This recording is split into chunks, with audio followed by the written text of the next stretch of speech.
Yo mga idol, kumusta? Madrid mga sports din nga pala. Ating usapan, breaking news, Barangay Nibra trade, Cedric Wilfield. Mapupunta na nga ba sa upunan ng Barangay Nibra at Justin Brownlee? May magandang balita para sa Gilas Pilipinas.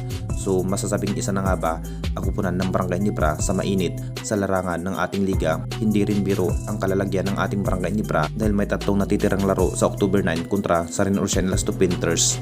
Masasabing mas kinakailangan pa rin na magiging handa ang Barangay Nibra na para bang bagsak pa rin ang kanilang nagiging performance sa PB Governors Cup at lalo na sa mga locals. Kung bakit ganon ang sinapit ng ating Barangay Nibra sa PB standing ng ating liga. Posibleng huhugot na nga ba ng mas bagong player? Isa na nga ba ang Barangay Nibra sa binanggit patungkol sa team trade ng ating liga? Makukuha na nga ba ang nasabing player ng Blackwater na si Cedric Wilfield? Alam na nating lahat mga idol, nagsisimula na naman ang pagtitrade ng ating liga dahil hindi pa tapos ang nagaganap na trade. Kasama ang Barangay Nibra sa malawakang trade, may tsansa pa rin na matrade ang nasabing player ng Blackwater na si Cedric Wilfield papundang Barangay Nibra. Bago magsisimulan muli ang PB Governors Cup, may inatupag pa rin ng ating national team na Gilas Pilipinas sa FIBA Asian Cup qualifiers. Mukhang abala pa rin ang ating Barangay Nibra sa paghahanda at makukuha na ang nasabing player na si Cedric Wilfield. Binabanggit pa rin ng Blackwater Management, isa na nga ba ang nasabing player na si Cedric Wilfield gagawing trade asset ng Blackwater? Inaaksyonan pa rin ng ating Barangay Nibra dahil may tsansa pa rin sa upunan ng Barangay Nibra ang magiging bagsak sa nasabing player. Sigurado 100% na makukuha itong si Cedric Wilfield. Kahit may malaking value ang nasabing player, kaya pa rin sasahurin ng SMC ang nasabing player na si Cedric Wilfield. Maiiba ang magiging sistema ng ating Barangay Nibra.